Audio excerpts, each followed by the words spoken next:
I'm gonna make some really irresistible and crispy jalapeño garlic potatoes.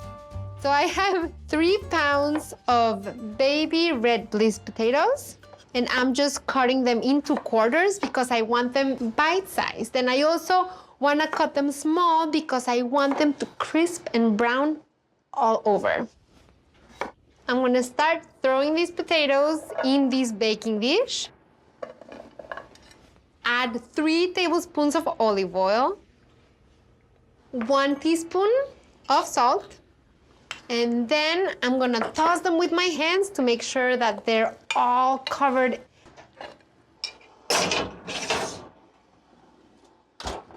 So now I'm gonna make a quick jalapeno and garlic rub that I'm gonna drizzle on those potatoes. Chop the jalapeno finely. And then I have these 7 garlic cloves that I already peeled. Now I'm adding 2 tablespoons of olive oil right in here. Just a little bit more salt, like a 1/4 teaspoon. It's all gonna mix with the potatoes that I'm just gonna take out of the oven.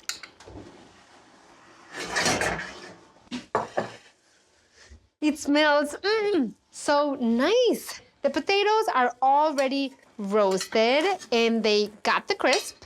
They definitely got the crisps. And then I'm adding this jalapeno mixture. If I added it at the beginning, it would have burnt. See how pretty it is? Because you have the brown, roasted, crispy. And now we're mixing it with this spiced up mixture. This is gonna be your new roasted potato recipe. It's irresistible. Back in the oven for like 35 more minutes. Perfect.